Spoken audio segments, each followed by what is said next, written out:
Bakunzi ba televiziyo isanganiro kaze muri ano makuru muri migwi kirundi tuyahera ku ngingo ziyagize.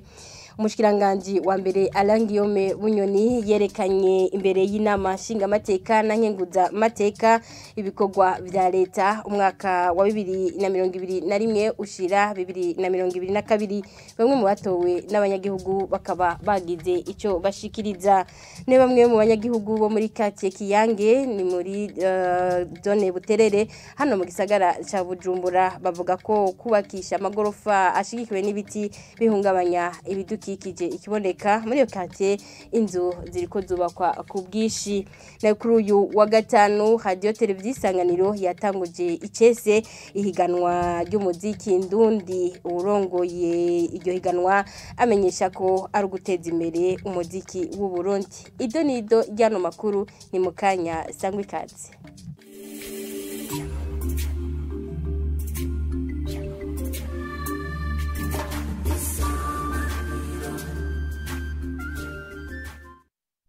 Dasubiye kubaha ikaze murano makuru. Umushikiranganje wa mbere Alain Guillaume Bunyoni yashikirije imbere y'inama nshingamateka na nkenguza mateka ibikorwa vya leta umwaka wa 2021 ushira 2022.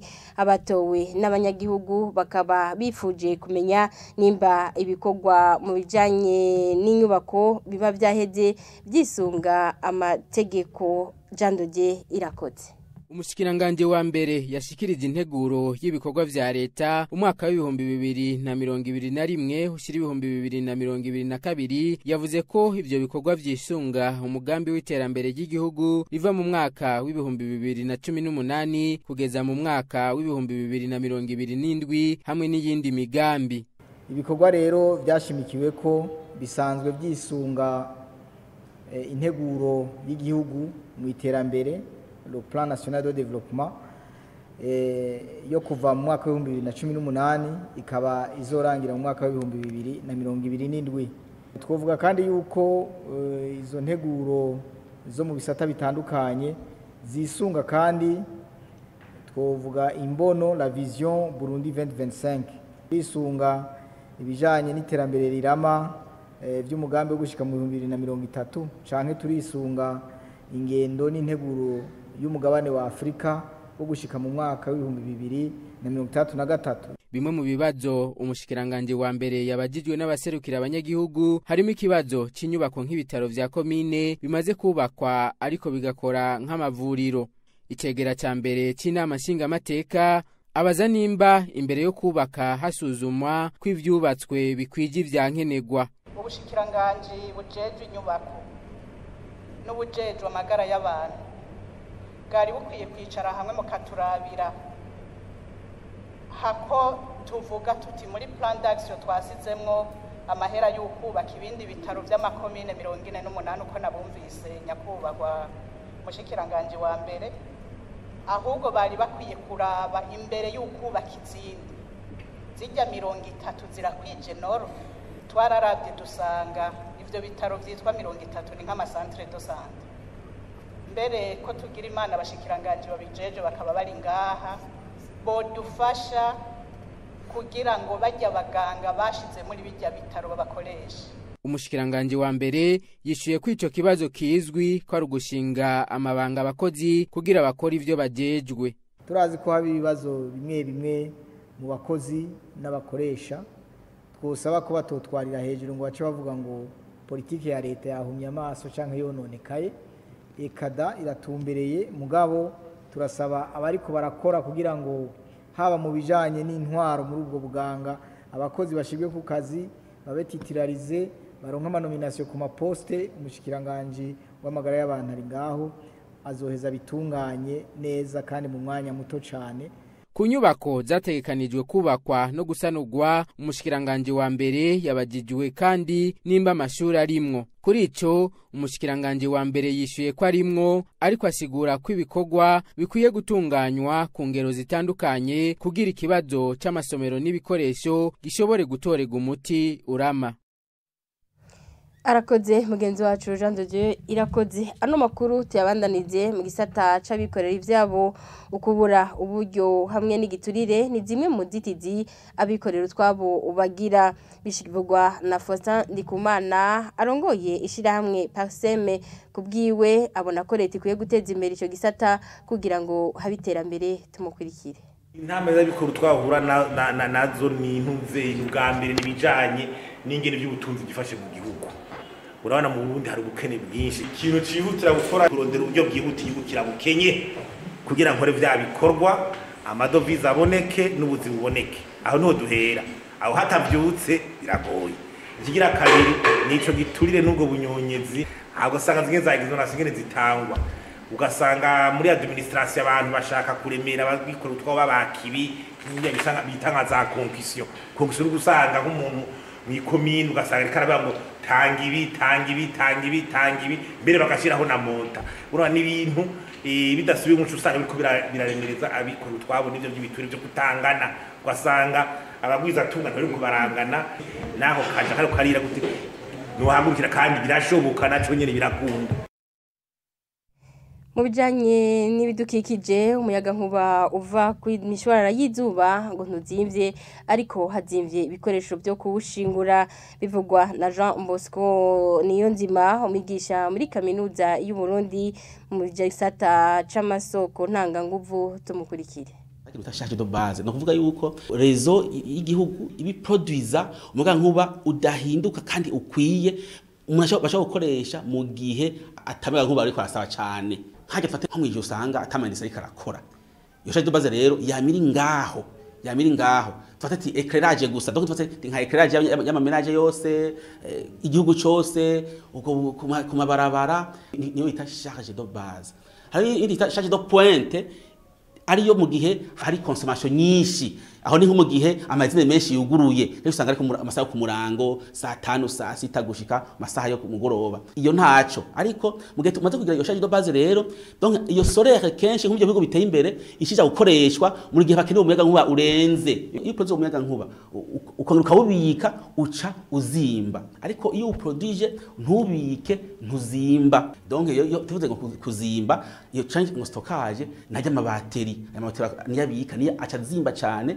akazimba kandi akagura no kugira recyclage kugira aza koresho kandi hanyuma umaze kugira charge de base mu gihugu donc uraproduiza le solaire ntushiremwo stockage hanyuma ukacumika kuri rezo nayo mu nyuma ukaza guha abakiriya bawe ko nuwo muntu yaguhaye uramuha hanyuma mugaharura ivyo yaguhaye n'ivyo yakonsomye mugaca aba compensation kugira umuyaga nkuba uvuye kuri solaire uzimbuke nuko bwa mbere igihugu kiragira akigoro kugira ngo mu guproduiza iyo charge de base iboneke omwe tutomwe kandi mu Burundi birashoboka avec l'hydroélectricité ivyo rero kandi urabona ko mu Burundi hari n'amaprojet menshi muri iyi minsi noza ko mu myaka izoza doshoboka tushize mu ntazi bisagara mu gihe igihugu cyo kimaze kugira iyo charge de base imeze neza iyo sole nayo izoca iproduza ibe nyinshi ikija banika kuri rezo ikigana ariko arateka bishije mu charge de pointe donc amayaga nkuba uburenze abantu baba bakeneye aho sole izoca ifasha tutabeshanye ubu poromoma ubu mu iki gihe umuti ivyo guteka si solaire c'est le gaz. Tukivuga bijanye n'ibidukikije nyene bamwe mu banyagihugu bo muri quartier Kiyange mizone buterere hano mu gisagara ca Bujumbura bavuga ko kubaka amagorofa ashigikiwe n'ibiti bihungabanya ibidukikije muri iyo quartier shasha ikiboneka nuko amazu ariko bibakwa ku bwishi. Sheila Irambona Igihe twashika muri yo quartier ya Kiyange zone buterere ikibonekeza cane yarayo magorofa ariko arubakwa ibiti bitari bike bigishigikiye izo nzu zishubakwa bamwe mu banyagihugu bakemeza ko ikoresho ry'ivyo biti rituma ibidukikije bihungabana bagasaba badutwara ko botora ubundi buryo bwo gukoreshwa hatarinze gucibwa ibiti. Burya ku misozi iba yavuye kw'ivyo ibiti biba bibamwo inyoni hakaba habayo n'inkwavu hakabayo n'inzoka n'ibindi bikoko bishobora kuba mu ishyamba.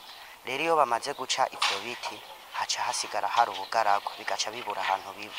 Cyo nosaba badutwara nuko bonyene kumbure bo baraciye ubwenge baraja no hanze mu bindi bihugu bakabona ivyo abandi bakoresha bogenda bakarahura ubwo bwenge abandi bakoresha hanze akarigo nabo batuzanira kugira ngo dukoreshe ubwo nyene.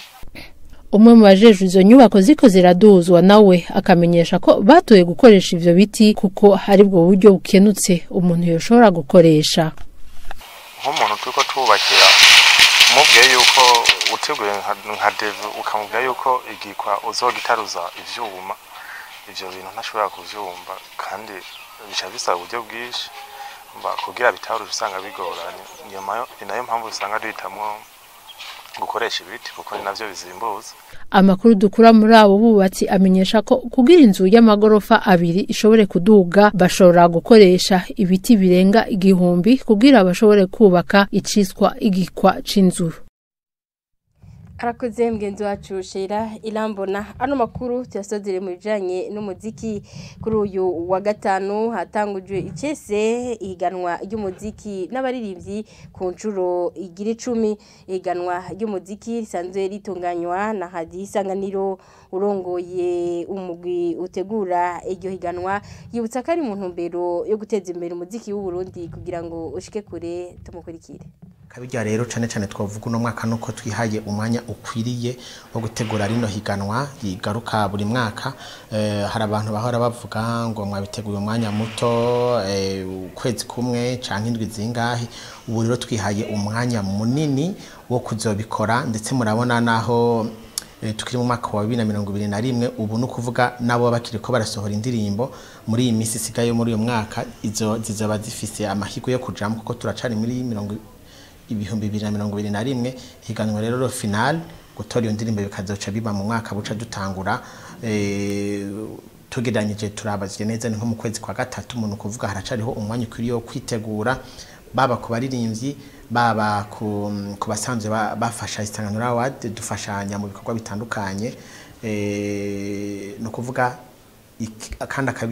kandi novuga kabijya kuno mwaka nuko ni higanwa rije incuro ya 10 no kuvuga ni ibintu bidasanzwe ni nka yubire no kuvuga inyuma y'umuririmbyi Double J turifuza kumenya uwundi agira 10 aje kuba mutoyi w'abandi bose 9 bari nyuma yiwe. Nkuko vyama bigenda turatunganya ibiganiro bitandukanye tukavugana ku bijanye n'iterambere ry'umuziki kuko tuba twifuza ko umuziki ntugume uri ngaha mu gihugu gusa nkuko twumva imiziki y'abandi novuga igurishwa mu makungu n'umuziki w'u Burundi ushike kure ugurishwe akaranga ku Burundi gashike kure.